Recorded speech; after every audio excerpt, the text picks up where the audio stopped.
1971. Le Grand Théâtre de Québec ouvre ses portes. Une toute petite phrase gravée dans une murale fait scandale et soulève les passions. Au cœur du débat, la liberté d'expression de l'artiste.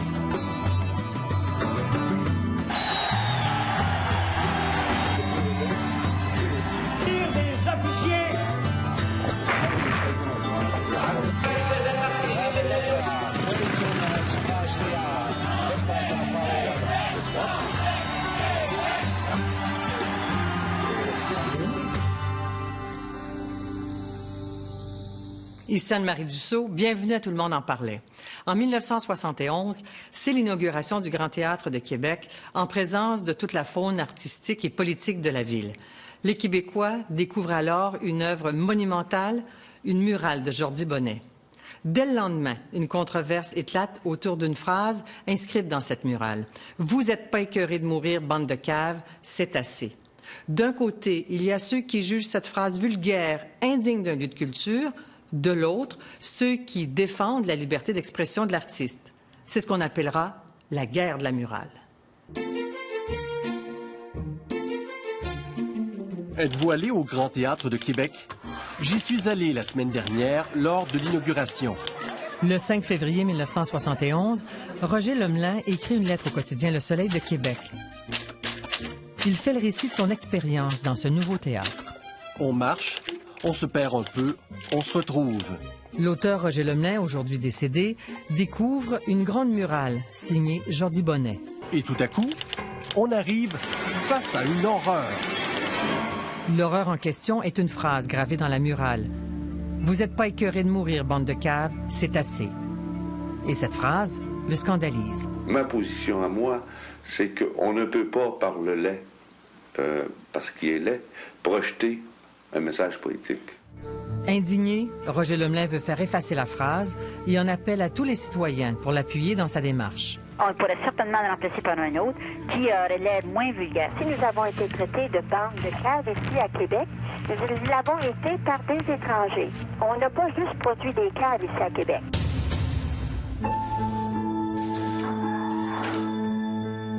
C'est Jordi Bonnet, sculpteur d'origine catalane de grande réputation, qui réalise la murale du Grand Théâtre. Colossale par sa dimension, 12 000 pieds carrés, elle s'étend sur les 3 murs du foyer. Bonnet y décline 3 thèmes: l'amour, la liberté et finalement la mort, où se trouve la phrase controversée. Il faut dire une chose, c'est qu'on m'a fait le plus beau cadeau de ma vie en me laissant la liberté de faire l'œuvre que j'ai considéré que je pouvais faire. À l'époque, Jordi ne me parlait pas beaucoup. La seule chose qu'il m'a demandé, c'est de venir voir la murale une fois qu'elle était terminée avec mes petits-enfants. Huguette Bonnet a rencontré son mari à l'École des beaux-arts de Montréal au milieu des années 50. Quand j'ai vu ça, je ne pouvais pas croire ce que je voyais tellement que j'étais impressionnée. C'est d'autant plus impressionnant que Bonnet a perdu un bras à l'âge de 7 ans. Malgré ce handicap, il demeure un des rares artistes capables de créer une œuvre de cette envergure. Alors, pourquoi se plaindre qu'un artiste nous donne un chef-d'œuvre? Ça, c'est pas compréhensible. Moi, je le comprends pas de la part de M. Lemelin.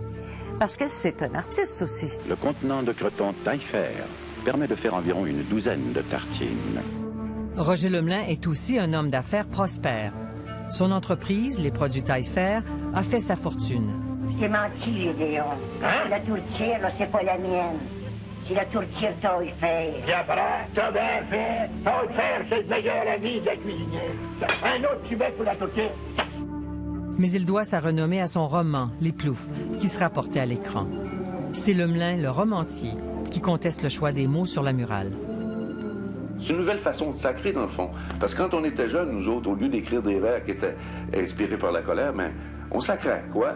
La phrase sacrilège n'est pas de Jordi Bonnet, mais d'un ami, un jeune poète qui commence à faire parler de lui. On dit que les peuples ont les hommes qu'ils méritent. La France a eu Victor Hugo, l'Angleterre a eu Shakespeare. Et nous, parce qu'on est un peuple jeune, on a Claude Péloquin, l'auteur des paroles de la chanson Lindbergh, créée par Robert Charlebois. Voici Claude Péloquin.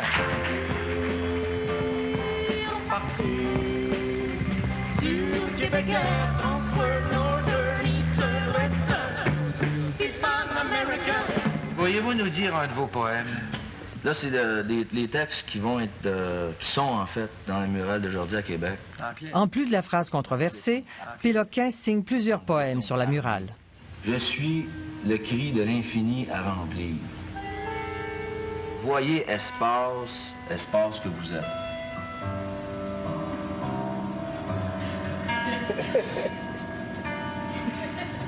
Je suis ici pour vous crier la grandeur de l'homme.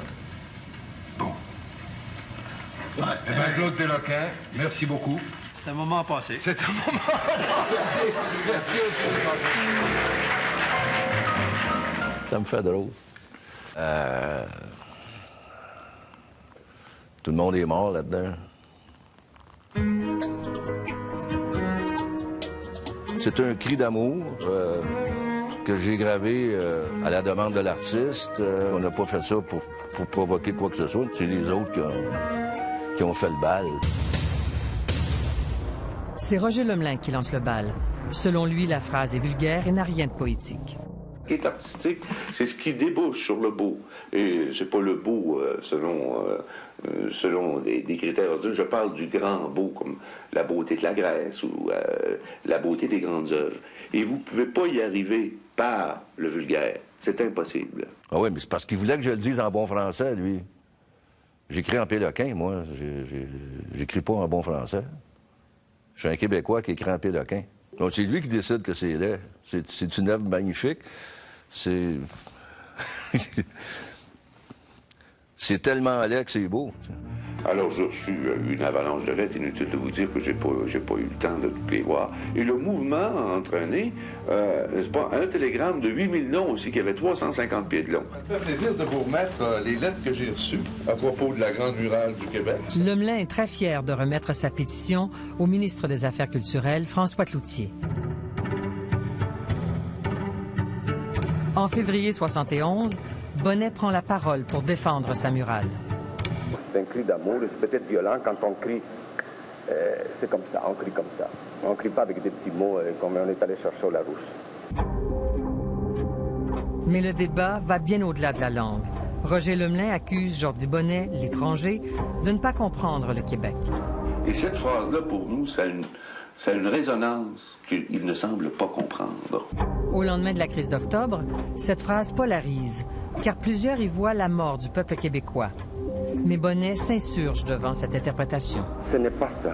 Tous ceux qui interprètent cette phrase d'une certaine manière, en tant que Québécois, on nous a dit à nous, Québécois, qu'on était une bande de cas. C'est contre celle-là que je réponds. C'est contre cette option de la phrase.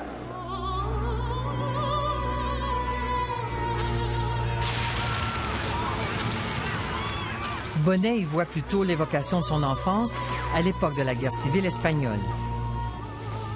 Le même débat, dans tout son ensemble, aurait dû être pris dans le but de faire de cette phrase un leitmotiv qu'il faut lutter contre la mort, qu'il faut lutter contre la guerre, la haine, toute la mort sous toutes ses formes. Combien de guerres il y a eu et ça ne finit jamais? Comment voulez-vous nous appeler autrement que cave? Il n'y a pas d'autre mot pour décrire ça. C'est ce que nous sommes. J'ai du dégoût pour la mort. Parce qu'on n'a pas été consulté. Moi, si j'avais été consulté pour venir ici, je ne serais pas venu. J'aime pas les voyages organisés. Quand l'homme aura le choix de rester ou de pas rester, quand un président de compagnie aura le choix de prendre 600 ans pour monter sa business, pour donner des meilleures conditions de travail à ses ouvriers, la liberté commencera, pas avant. Mais vous croyez à ça, là, vous, 600 ans? Ah oui, la mort, c'est une imposture faite à l'homme. C'était un théâtre et je pensais que c'était un endroit pour dire des choses comme ça, de la manière où elles étaient dites.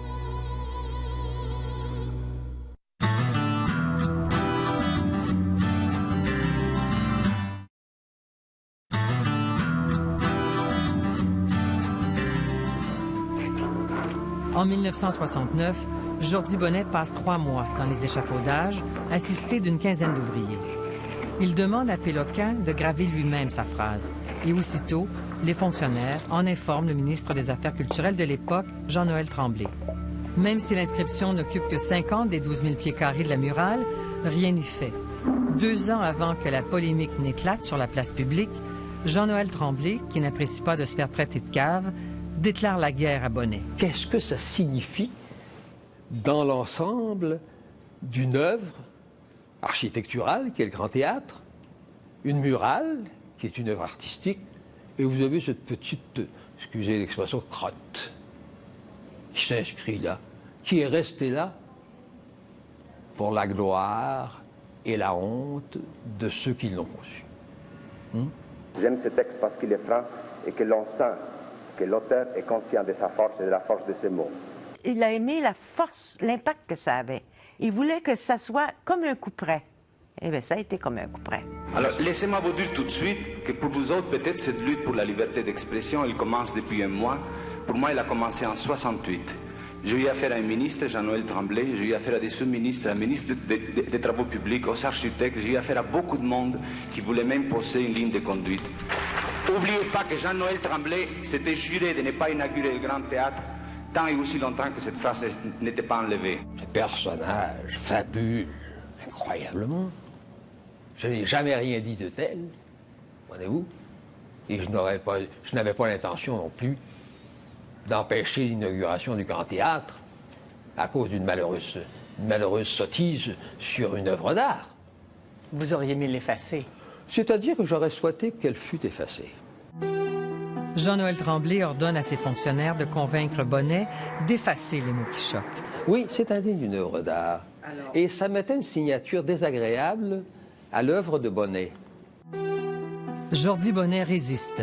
Il défend l'intégrité de sa murale, incomplète sans les paroles de Péloquin. C'est des raisons d'art plutôt que d'autres. Je les aimais, j'ai déjà les dit, je les trouve forts, ils expriment bien ma pensée. Et je crois qu'ils résument très clairement ces murs-là. Devant la résistance de l'artiste, Jean-Noël Tremblay le convoque à son bureau. C'est l'ultimatum. Je lui ai dit que le gouvernement, qui était le client, exigeait qu'on enlevât la phrase, sans quoi il y a une partie du cachet qui ne serait pas versée tout de suite. En fait, il menace de retenir 10 % des 50 000 $ dus à Bonnet. J'ai un souvenir très pénible de cet entretien. Et l'homme qui vous arrive, là, en artiste, là, débraillé, mal élevé, jurant, m'injuriant, grossier. C'est facile de regarder ça d'en haut puis de dire « Mon Dieu, il était disgracieux ». Mais je pense qu'on lui a fait assez de misère qu'il y a eu un moment d'impatience. Ça aurait été difficile de ne pas en avoir.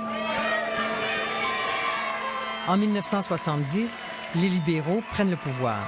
Un nouveau ministre, François Cloutier, hérite du problème sans pour autant le régler. Au moment de l'inauguration, en février 1971, Bonnet attend toujours le solde de son cachet.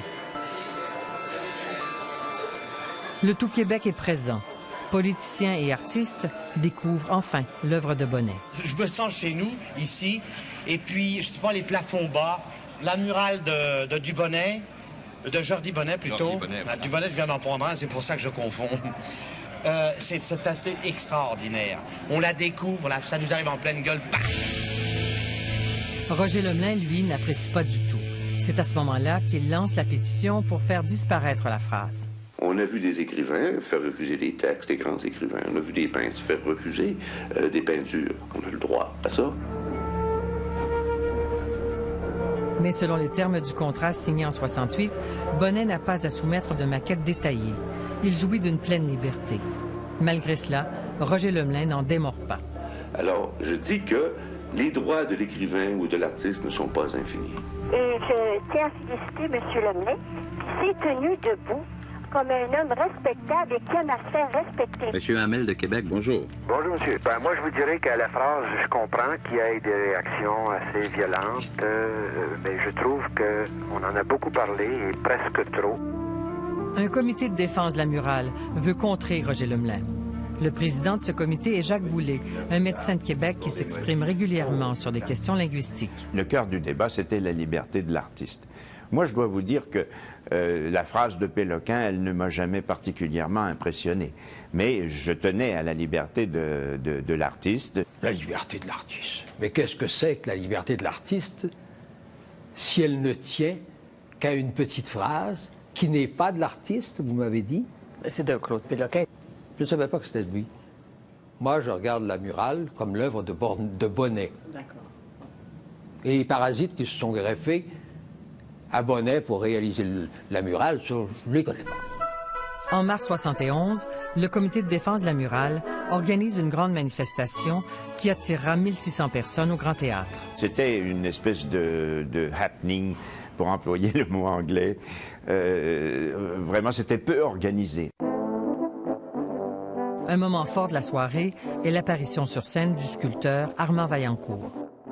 Armand Vaillancourt voulait absolument venir sur la scène à cheval, comme un chevalier du Moyen-Âge qui défend la liberté de l'artiste. Le comité de défense lance à son tour une pétition. On a eu autant de signatures que Roger Lemelin en avait eu.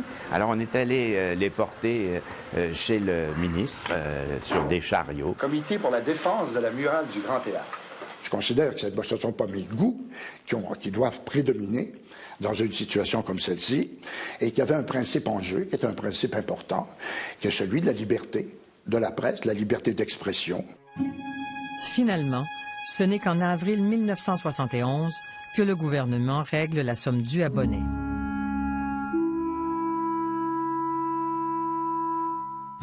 Pour revoir cette émission, consultez notre site radiocanada.ca/parler.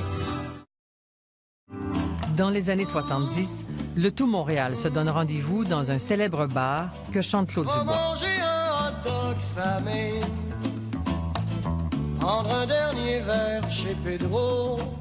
Tu vas voir toujours le bourgeois qui s'approche à l'artiste.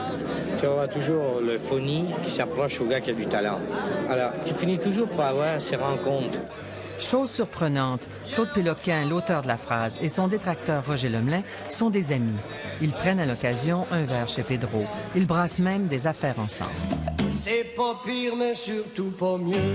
Ben, j'ai fait les ploufs en graveur, avec un texte de moi à la main sur chacune, à l'époque. On n'était pas des ennemis, c'est qu'ils voulaient que je le dise autrement. 20 ans plus tard, malgré leur amitié, Lemelin ne décolère pas. On s'est servi de Québec, d'une institution, pour incarner dans la durée une expression vulgaire du macramé culturel. Il est frustré. Mais dans le fin fond, c'est qu'il aurait aimé que lui, il grave un texte. Moi, c'est ça que je pense. Est-ce que vous vous êtes déjà dit ça autour d'une bière? Il me semble que j'ai déjà dit ça, oui. As-tu aimé ça, Roger, que Jordi t'invite à graver un texte dans le mur? Tu t'as fait un poème de poteau de clôture, comme d'habitude. C'est ça. Je me rappelle, là. 40 ans après s'être disputé avec Jordi Bonnet, Jean-Noël Tremblay aime redécouvrir sa murale, du moins en grande partie. Quand on regarde plus haut, qu'on voit les sculptures, là, on devine les thèmes. Alors, celui comme ça est plus évident. Mais ici, là, on voit presque rien. Hein. Et surtout la phrase. Là, bon, tout ça, vous ne la regardez même pas? Non, ne parlez pas de ça. Ça n'existe pas pour moi. C'est une grossièreté qui est là. Puis, Le Grand Théâtre était l'œuvre de sa vie. C'était capital pour lui, ça. La phrase de « Vous n'êtes pas écœurés de mourir, bande de caves, c'est assez » a occulté ce travail extraordinaire. La population n'a jamais su, et je ne sais pas si elle le sait encore, l'importance que cette œuvre a et que ça leur appartient. Le cri est toujours aussi fort. Et Jordi Bonnet est toujours aussi vivant. Jordi a dit, nous, les artistes, la seule arme que nous ayons pour dénoncer sans tuer, c'est notre art. La murale est une œuvre prémonitoire. Coup sur coup, quelques mois après la polémique, Bonnet perd un fils de 10 ans et développe une leucémie. En 1976, se sachant condamné, il dit encore son amour de la vie. Pour la murale du Grand Théâtre, je croyais dans le temps que ça pouvait être une sorte de réveil matin. Réveillez-vous, il est de bonne heure, il se tend de se mettre debout, de se mettre à vivre. Je crois que l'on meurt tous les jours d'une manière effarante. Que mon œuvre est un hymne à la vie, peut-être. Du moins, c'est un hymne à la vie dans le sens où on respire. Je crois que c'est du respire.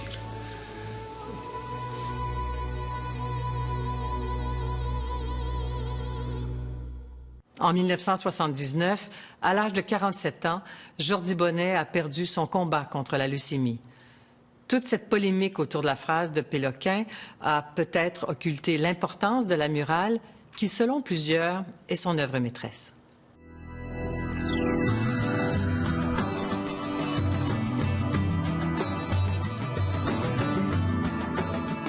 C'était important, la forme était importante. Oui, la forme était importante. Pour vous, ça rendait la phrase encore plus vulgaire. C'était une C'est pas vraiment vulgaire. C'est pas très vulgaire. C'est pas vulgaire. C'est-à-dire, c'est pas très bien formulé, mais c'est le sens qui est vulgaire. En fait, quand il a dit ça, il voulait certainement choquer un certain nombre de personnes.